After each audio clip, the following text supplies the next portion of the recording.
Hello, folks. This is Jet, coming to you in an emergency, sort of, not quite. It's 9:50 p.m. in the evening, and I nearly went off to bed, ready to get up at 5:45 in the morning to head off to work, without having recorded an episode. Is that sunrise? Or is that sunset? Anyhow, I nearly forgot to do this. And I sure as hell wasn't going to have a chance in the morning.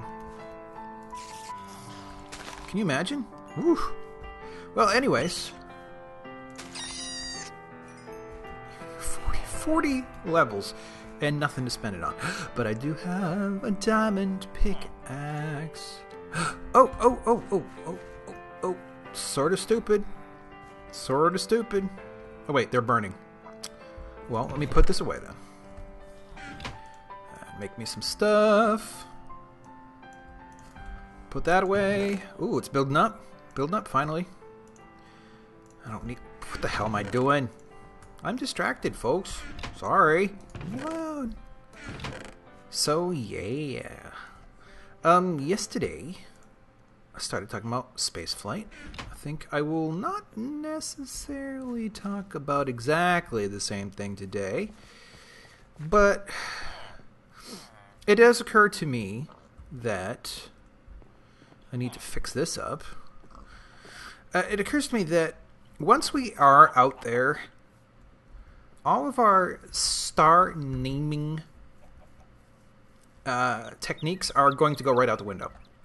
Right now, all of our stars are named according to their position on our celestial sphere. And that is essentially the globe, the inside of the globe of the starscape we can see from our position here on Earth. And it wiggles lightly as we go around the sun. Some of the nearest stars to us kind of wiggle in the sky because, their position, they're close enough to us that their position actually changes over time as we orbit around our sun. And that's called parallax. And the things that have high parallax like that really give us the opportunity to know exactly how far away those stars are. So, stars like Alpha Centauri and Altair and I always get them mixed up. Arcturus or Aldebaran, one of those two. I get them mixed up. One is close and one is far away, relatively speaking. But, Sirius and Procyon and these guys that are close by, right? We know very, very well how close by they are because of their parallax. Now, that said, the further away something gets, the harder and less accurate our estimates are. So right now, Betelgeuse, okay? We know what direction it's in, but we only have a rough idea of how far away it is. And that would be, I think it's about 600 light years. So, if it explodes tonight, it's going to be that long before we hear about it. And geez, when it goes, it's going to be a brilliant, brilliant thing in our sky. It's going to... I think the estimates are that it will be brighter... Oh, man, the staircase keeps going down. Brighter than the moon for a while. I'm not sure how long. A couple of days, maybe. Brighter than the full moon in our sky when it goes. And I wouldn't be surprised if we had a few extra earthquakes that day, but because even light produces a shockwave. But all that aside, that was sort of a tangent, I'm sorry. All that aside, all of our stars are named according to what direction they appear to be in from here. However, and actually Orion, where Betelgeuse is an excellent example. For example, I don't know the names of these stars, I'm sorry, in the belt of Orion. But, whoa, crap. No two of those are the same distance away from us. They appear to be right next to each other from our position, but they are in fact probably further away from each other than any of them are from us. That might be wrong, but it's not wrong enough to dissuade the point. So, thing is, they share astrological names like, I don't know, Gamma Orionis and Beta Orionis, and, well, that's probably Rigel or whatever. But their names are based on where they seem to be. But when you actually move out amongst the stars and your relative position to them changes, all of a sudden they're no longer related to each other. And you go out there, and Alpha Orionis is like right next door to something else that, you know, from here we could barely even see. Whereas Beta Orionis is way the heck off in the willywags and completely unrelated. And the names won't make sense anymore. So, hold on. That's better. So really, our naming mechanism for stars is bad. So when we go out there, it's going to have to change. And I have a notion. And actually, that notion is pretty much right on par with how we already name things on Earth. Now, I come from the state of Maine, which is, you know, New England, in the United States, you know, in North America, on the planet Earth. Okay. Now, we have, and I granted, this is an American thing. It's not just a Maine thing. But we have this propensity for naming our towns after other parts of the world. For example, I lived in a town called Peru for a while. And it was right across the river from Mexico. And I could literally walk from Peru to Mexico on my way to Dixfield to go to high school. And, you know, this is kind of a humorous thing, but, you know, it's just true. And not so far down the road was Paris, I think, and Norway, and Sweden. China was out there somewhere. Hello, bug off. Definitely. There's just so many of those. Moscow. They're all over the place. And it's just the thing we do, and I kind of like it. I'm not... Other people may think it's stupid, but I'm happy with it. So, yeah. Point being, these names are perfectly acceptable in context. And this is where I'm going with this. When you're in Maine and someone mentions Moscow, probably they're going to think about the local Moscow first. Same with this local China and the local Paris and the local Norway, Sweden, Denmark. Yeah. But when you extract yourself into a larger context, let's say, you know, you're in DC and you're booking flights overseas and stuff, and someone mentioned Moscow, you can probably assume relatively accurately that they're not talking about Moscow, Maine. And yet, see, I'm sort of talking faster than I'm thinking here. So, we have physical addresses on Earth. And what I'm suggesting is that we do the same thing for everywhere in the universe. Granted, we will not have easy access to everywhere in the universe, but this naming mechanism will work for the entire universe no matter what. Well, unless we go extinct or something. But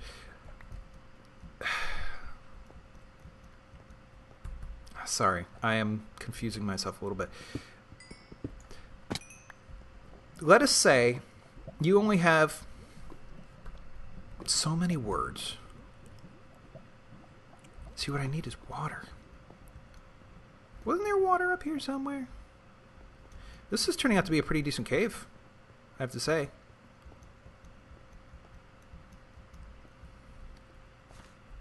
Oh, there's a way out. Okay, not in any particular danger. Okay, good enough. Apologies. So anyways, let us say that we move out amongst the stars. Now, the old naming mechanisms are going to break down extremely quickly.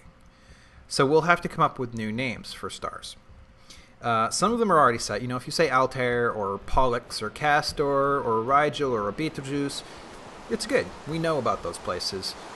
We don't need to call them, you know, Alpha Centauri and Alpha Orionis and stuff like that. We can just call them what they are. Rigel Centaurus, things like that. But then there are other places that are nearby that will be of great interest, like Tau Ceti and Epsilon. Well, Epsilon Eridani looks attractive at first, but when you actually realize Can I do this? No, I can't. When you find out that, in fact... Shoot, I don't want that. There you go. When you find out that it's a young-ish system full of debris, and it's very probably dangerous to approach, much less habit or colonize, assuming there's anything there.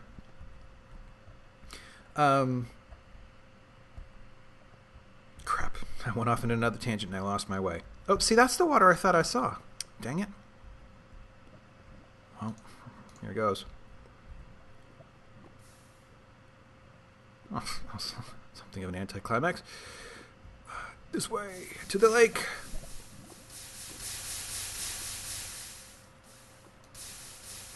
There you go. I'll save you for later. How about this?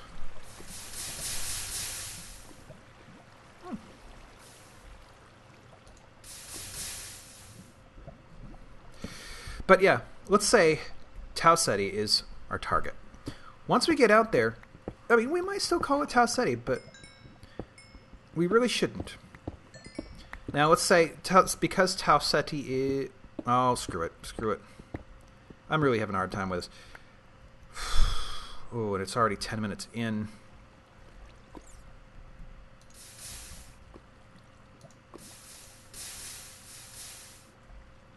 Okay, more gold. Oh, God. Oh. Sorry, my brain. Well, what I'm suggesting is you break the universe down into neighborhoods and contexts. So we have this galaxy. I prefer to, because Milky Way is such a horrible, horrible name, I prefer to call it Vita, which is essentially translates into way of life. So you kind of have that way thing still, but, you know, it's our home. It brought life to us. Might as well celebrate that by calling it way of life. Therefore, Vita. And it's nice, short, easy to say name. Works on, you know, if you have your mailing address up to the galactic level, then it makes it that much easier to write. And you can break the galaxy down into, probably you'd start with large spiral arms, of which there are a few. There's also like the bar in the middle, which have to be a separate region. But these are like super regions. And we are in what we have identified to be the Orionis, or the Orion Arm. Just because we like that word apparently a lot. I'm not sure why they decided that one, but it's now relatively official. Our sun is in the Orion Arm. So you could... so you've broken the whole world of the galaxy down into parts. Now, you can then divide that arm up into regions, I'd say. My sense of scale is probably not quite perfect on this, so I'm sure it will have to be adjusted. But for now, I'll just say you break that arm down into sort of like cross sections, I guess, and you give those names. And frankly, I would suggest a language particle, like you have sometimes. Sorry for all the ums, but I'm thinking at the same time that I'm doing all this. Oh God, what am I? Like, would you say Orionum, Orionia, Orionoria? You know, so you just add some sort of particle that says this translates into arm in a galactic arm. So Orionora means the Orion arm of Vita. So, you know, your address has then become, you know, Vita Orionora or something. And you've divided that down, and I'm not sure how you'd name those exactly. You know, it could be any way you want, frankly, but there's probably one or two more steps you'd take before you arrive at local regions. And local regions is where things get a little bit more specific. And they would have to be named after the most obvious landmark in the area. And that's... Oh, look at this cave. Wow. I'm pretty pleased with this. But I'm running out of time like there's no tomorrow. Well, this place is actually really lovely. This is... Hey, what happened? I just keep going. How about I find more diamond down here?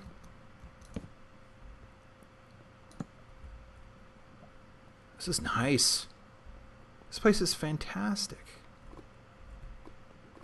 Meanwhile, what I really need is that. So, I forget what it is, but for our sake of me completing a thought here, I'm going to say that the local... I don't think it's Aldebaran, so I'm going to say Arcturus. So the largest, most brilliant star in the immediate, relatively speaking, vicinity of our sun is Arcturus. And if I'm wrong, I'll just correct it some other time. But it's one of the A names that you would otherwise recognize if I said it. But that said, it would, you'd again, just like Orionorum or whatever, there would have to be a particle you add to it to say, well, we're not actually referring to the star, we're referring to the region surrounding it, that it is the most notable object within. So we'll just say Arcturia for lack of creativity, okay? So you've defined the neighborhood. Within that neighborhood exists our sun, which is named Sol. And around Sol, one of its children, one of its districts, you might say, is Earth, which is Terra. And so your entire galactic address, your universal address would be if you discard the rest of the universe and just you start at the galaxy, then you're talking Vita, Orionorum. I'll just invent something, assume I invented something here. Then Arcturia, Sol, Terra,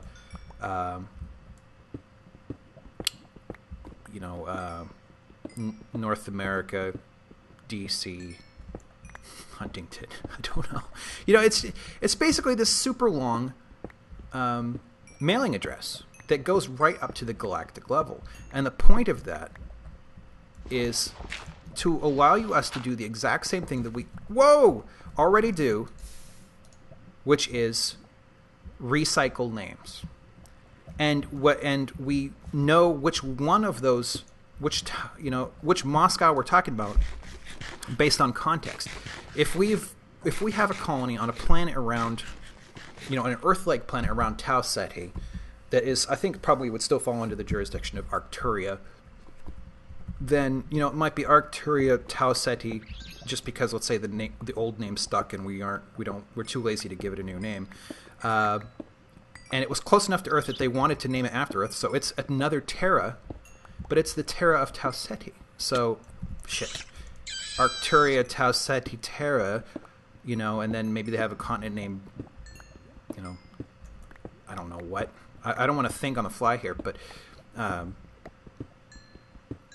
I don't know. But let's say there's a city there called Moscow, and people are going to want to reuse names, and there's only so many news you can add to the front of a name, like New York, before you get sick of it. So having local addresses like this, I think, is going to be necessary once we get out into space.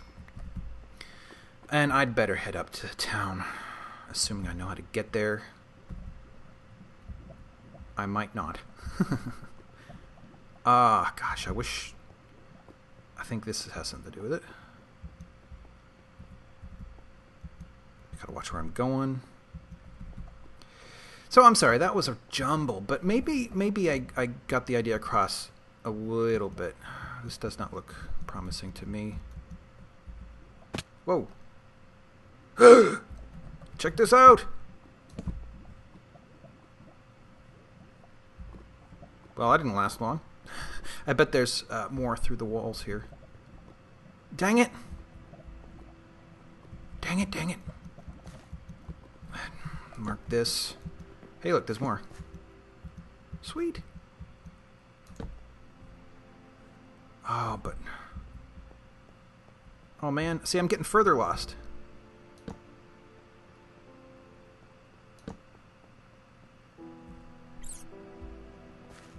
Oh, I can't afford this right now. Okay, I've got to turn around. I'm sorry, guys. But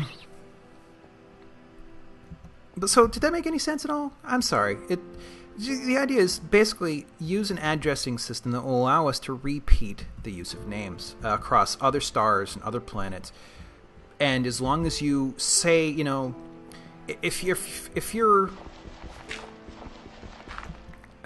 names are frequently repeated? Let's say Huntington, where I am. There's a Huntington in California, I believe, and a Huntington in West Virginia. So if I'm not talking about the Huntington here, then I have to add to the name Huntington, West Virginia, so the person knows what I'm talking about. And it would be the same way. And therefore, when you apply all these concepts, where you apply this concept to stars and other planets and stuff like that, you can be as specific or unspecific as you want based on context or the lack thereof, and yet we're already primed to understand it. You know, we've been doing this for so long. Why not apply it to stars, especially when we get out amongst them and the 3D nature of them completely messes with our previous naming structure, you know? So, there's my rant, or argument, or suggestion. And it's probably like morning out there now. Oh, please don't be morning yet. I realize that's a strange thing to say. Oh man, I want to build actual stairs. Look at that, it's daylight. Oh my god. I'm sorry guys. I went through the whole night for having for being an emergency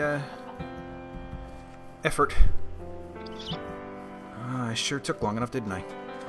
But there you go. That's my discussion for today. So, thanks for watching. Please come again tomorrow for day 42, I believe. And have a good Tuesday night, folks. Thank you.